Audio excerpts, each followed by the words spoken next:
आपने कुपोषण की बात कही, यहां सब डॉक्टर बैठे हुए हैं। आप में से ज्यादातर आदमी ऐसे होंगे जो शायद ही कोई 10 से ज्यादा हीमोग्लोबिन वाली महिला आपको देखते होंगे।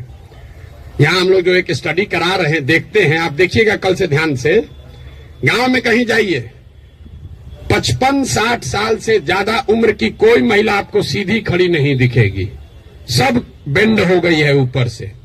तो न्यूट्रिशन आपको, आप न्यूट्रिशन समझते अगर हैं, आप लोग तो डॉक्टर हैं, तो आपको पता है कि लंबे समय तक हीमोग्लोबिन के कमी की वजह से और ग्रोइंग एज में कैल्शियम नहीं मिलने की वजह से बोन का स्ट्रक्चर इतना कमजोर है कि समय से पहले वो बेंड होने लगता है।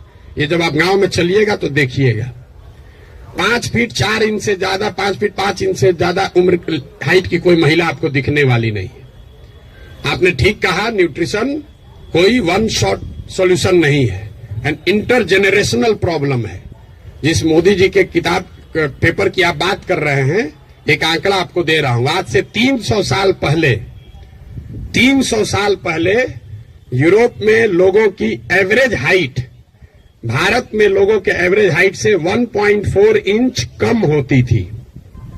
अब यूरोप में 300 साल में on an average 1.6 inch Bharat से ज्यादा हो गई है। 300 वर्ष में करीब करीब 3 इंच लंबाई का असर पड़ गया है। और दुनिया भर में जो डेवलपमेंटल इकोनॉमिक्स पढ़ते हैं उनको मालूम है कि हाइट और लाइफ टर्म अर्निंग में डायरेक्ट कोरिलेशन है।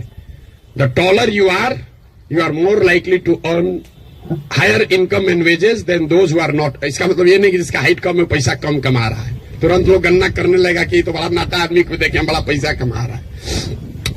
Height is a reflection of your overall growth. अब डॉक्टर लोग को हम क्या बताएंगे, आपको समझ है, हाइट दिख रही है और ब्रेन का ग्रोथ आपको नहीं दिखता है। तो जो लंबे समय तक स्टडीज हुई हैं उसमें यह क्लियर बताया गया है कि हाइट और लाइफ टर्म अर्निंग, समाज के सोसाइटी में लाइफ टर्म अर्निंग का डायरेक्ट कोरिलेशन है। तो बिहार में यह परेशानी है, एक झटके में मेरे भाई साहब वो खत्म नहीं हो सकता है। यहां